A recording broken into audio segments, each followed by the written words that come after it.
আসসালামু আলাইকুম। সবাইকে স্বাগত জানাচ্ছি আমি নাইম ফাথম মুবিন। শুরুতে সংবাদ শিরোনাম।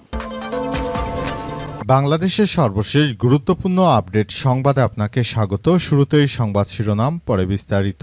প্রথমেই জানাবো, ব্রাজিলের ম্যাচ চলাকালে লোডশেডিং, বিদ্যুৎ অফিস ভাঙচুর। সুনামগঞ্জের সাল্লায় লোডশেডিংয়ের কারণে ব্রাজিল বনাম জাপান বিশ্বকাপ ফুটবল ম্যাচ দেখতে না পেয়ে পল্লী বিদ্যুতের সাব স্টেশন ভাঙচুরের অভিযোগ উঠেছে। আজ দিবাগত রাত 11:30টার দিকে উপজেলার হবিবপুর ইউনিয়নের আনন্দপুর এলাকায় অবস্থিত পল্লী বিদ্যুতের সাব স্টেশনে এই ভাঙচুরের ঘটনা ঘটে। এবারে জানাবো, ঢাকা নারায়ণগঞ্জ লিংক রোডে ব্যবসায়ীর উপর ছিনতাইকারীর হামলা। ঢাকা নারায়ণগঞ্জ লিংক রোডে দিনে দুপুরে শাহ জামাল খান নামের এক ব্যবসায়ীর উপর হামলা চালিয়ে এলোপাতাড়ি ছুরিকাঘাত করেছে ছিনতাইকারীরা। এ সময় ছিনতাইকারীরা ওই ব্যবসায়ীর কাছ থেকে টাকা এবং মোবাইল ফোন ছিনিয়ে নিয়ে গেছে।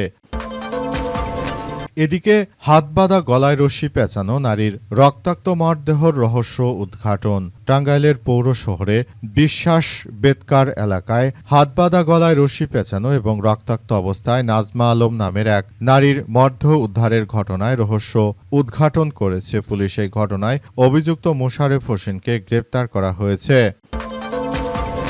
এরপর জানাবো, বাজেট অস্বচ্ছ এবং অবাস্তব, অগ্রহণযোগ্য, এ কারণে না ভোট দিল জামাত ইসলাম। জাতীয় সংসদে পাশ হওয়া 2026-27 অর্থবছরের বাজেটকে অপরিকল্পিত, অস্বচ্ছ এবং অবাস্তবায়নযোগ্য আখ্যা দিয়ে না ভোট দিয়েছে বিরোধী দল। আজ বাজেট পাশের পর সংসদ ভবন চত্বরে সাংবাদিকদের ব্রিফিংয়ে বিরোধী দলের মুখপাত্র জামাত ইসলামের সংসদ সদস্য নাজিবুর রহমান এসব কথা জানিয়েছেন। এবং সর্বশেষ জানাবো, বাজেট পরবর্তী নৈশভোজ বাতিল করলেন প্রধানমন্ত্রী, সাশ্রয় 50 লক্ষ টাকা। প্রধানমন্ত্রী তারেক রহমানের নির্দেশে 2026-27 অর্থবছরের বাজেট পরবর্তী ঐতিহ্যবাহী নৈশভোজ বাতিল করা হয়েছে। ব্যয় সংকোচনের অংশ হিসেবে নেওয়া সিদ্ধান্ত সরকারের প্রায় 50 লক্ষ টাকা সাশ্রয় হয়েছে। প্রিয় দর্শক, এতক্ষণ শুনছিলেন সংবাদ শিরোনাম, এবারে বিস্তারিত। তবে তার আগে বন্ধুরা, অনুরোধ থাকবে এই সংবাদটিতে একটি লাইক দিন।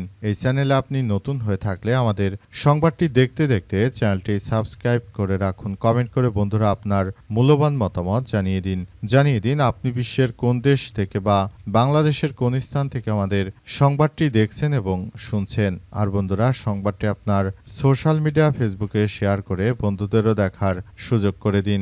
গাজা যুদ্ধে আপনি যদি নিরীহ ফিলিস্তিনিদের ভালোবেসে থাকেন, কমেন্টে ইয়েস লিখে পুরো বিশ্বকে আমাদের এই তাজা আপডেটটি দেখার সুযোগ করে দিন। এবারে বিস্তারিত। বাজেট অস্বচ্ছ এবং অবাস্তবায়নযোগ্য, এ কারণেই না ভোট বিরোধী দলের মুখপাত্র।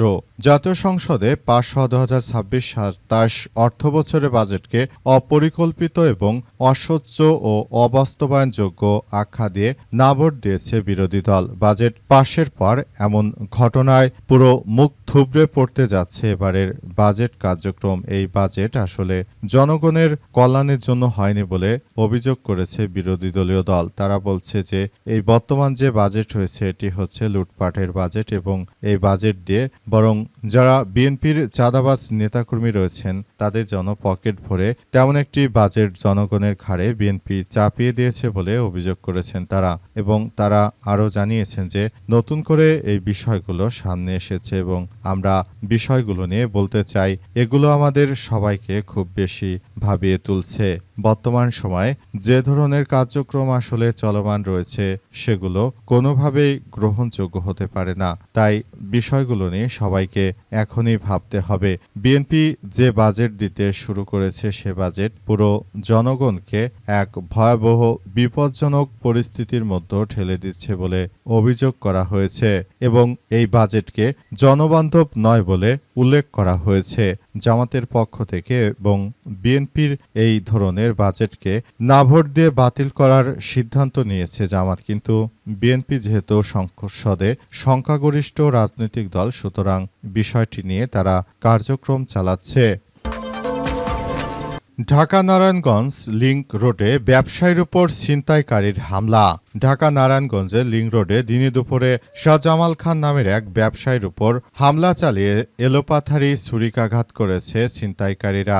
এ সময় ছিনতাইকারীরা ওই ব্যবসায়ীর কাছ থেকে টাকা এবং মোবাইল ফোন ছিনে নিয়ে মোটরসাইকেল নিয়ে পালিয়ে গেছে। দুপুরে করইতলা ময়লাপট্টি এলাকায় লিংক রোডে এই ঘটনা ঘটে। আহত ব্যবসায়ী শাহজামাল খান ৪৭ ফতুল্লার কুতুবপুর ইউনিয়নের কুসুমবাগ ৩য় লেন এলাকার বাসিন্দা ও ব্যবসায়ী জানান যে সারা দেশ জুড়ে যেভাবে এই ধরনের ঘটনাগুলো ঘটছে সেটি কোনোভাবেই গ্রহণযোগ্য নয়। দেশ জুড়ে যে সন্ত্রাসী কার্যক্রমগুলো শুরু করেছে, দেশ জুড়ে যে অরাজক পরিস্থিতির সৃষ্টি হয়েছে সেটা আসলে কোনোভাবে গ্রহণযোগ্য নয়। এই ধরনের ঘটনাগুলো সবাইকেই ভাবিয়ে তুলছে।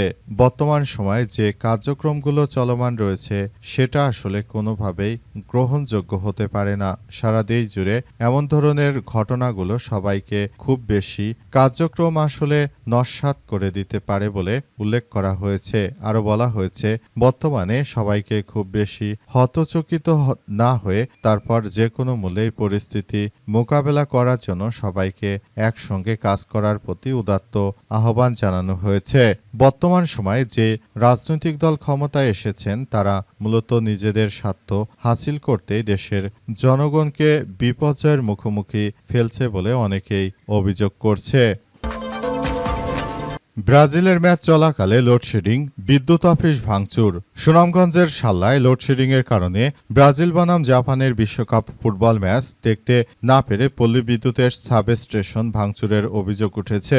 দিবাগত রাত ১১টার দিকে উপজেলার হবিবপুর ইউনিয়নের আনন্দপুরে অবস্থিত পল্লী বিদ্যুতের সাব স্টেশনে ভাঙচুর চালানো হয়। বিদ্যুৎ অফিস ও স্থানীয় সূত্র থেকে জানা গেছে পল্লী বিদ্যুতের চাহিদা অনুযায়ী সংশ্লিষ্ট এরিয়ায় পর্যাপ্ত বিদ্যুৎ সাপ্লাই না থাকায় লোডশেডিং দিতে হয়েছিল। ব্রাজিল বনাম জাপানের খেলা শুরুর ৩০ মিনিট পার হলেও বিদ্যুৎ না পেয়ে এলাকার লোকজন অফিসের বাইরের গেটের সামনে হট্টগোল করে। এ সময় ইটপাটকেল নিক্ষেপ করে এবং জানালার গ্লাস ভেঙেছে বিক্ষুব্ধরা।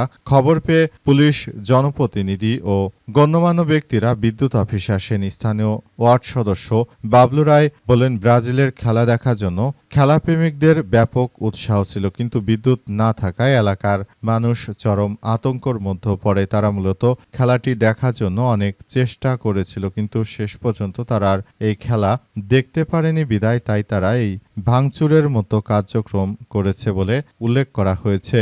এবং আরও বলা হয়েছে এই ধরনের ঘটনা যাতে করে আর না ঘটে সেজন্য ইতিমধ্যে বিষয়গুলো নিয়ে সবাইকে একসঙ্গে কার্যক্রম চালিয়ে যেতে হবে। আরও বলা হয়েছে যে এই ধরনের ঘটনাগুলো কোনোভাবে আসলে ঘটতে দেয়া যাবে না। সারা দেশ জুড়ে যদি এমন ধরনের ঘটনা ঘটতে থাকে তাহলে সেটি আমাদের সবার জন্যই অনেক খারাপ পরিবেশ নিয়ে আসতে পারে বলে অভিযোগ করা হয়েছে এবং বলা হয়েছে ভবিষ্যতে যেন এই ধরনের আর ঘটনা না ঘটে সেজন্য সবাইকে দেখভাল করতে হবে।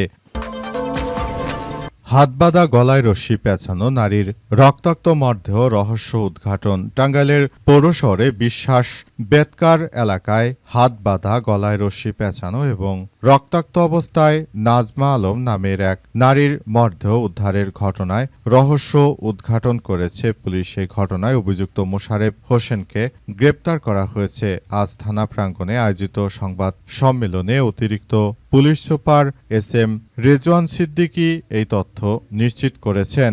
এস.এম. রেজওয়ান সিদ্দিকী বলেন, আটক মোশারেফ হোসেন দীর্ঘদিন ধরে ঋণের চাপে ছিলেন। নিহত নারীর একই বাসায় ভাড়াটিয়া হিসেবে থাকতেন। সোনার গয়না লুটের জন্য তিনি ঘরে প্রবেশ করেন এবং বিষয়টি ধরা পড়ার ভয়ে উক্ত মহিলার উপর তিনি আক্রমণ চালিয়ে দেন। তখন উক্ত মহিলা এই বিষয়গুলো নিয়ে খুবই হতচকিত হয়ে পড়ে। তখন এই বিষয়গুলো নিয়ে তারা আসলে নতুন করে এই বিষয়গুলো খুব খারাপভাবে বিষয়গুলো নিয়ে আসলে কার্যক্রম চালানোর চেষ্টা করে। তখন উক্ত মহিলাকে হত্যা করা হয় বলে পুলিশের পক্ষ থেকে নিশ্চিত করা হয়েছে এবং এই ঘটনায় হাত বাঁধা গলায় রশ্মি পেঁচানো নারীর রক্তাক্ত মরদেহ বিষয়টি অবশেষে সবার সামনে প্রকাশ করা হয়েছে এবং বিষয়টি নিয়ে সবাই খুব বেশি হতচকিত হয়ে পড়ে। দেশে বিএনপি সরকার ক্ষমতা আসার পর দিন দিন যেভাবে হত্যাযজ্ঞের ঘটনাগুলো ঘটছে সেটি আসলে কোনোভাবে গ্রহণযোগ্য নয়। বিষয়গুলো নিয়ে ইতিমধ্যে সবাই যার যার জায়গা থেকে কার্যক্রম চালাচ্ছে।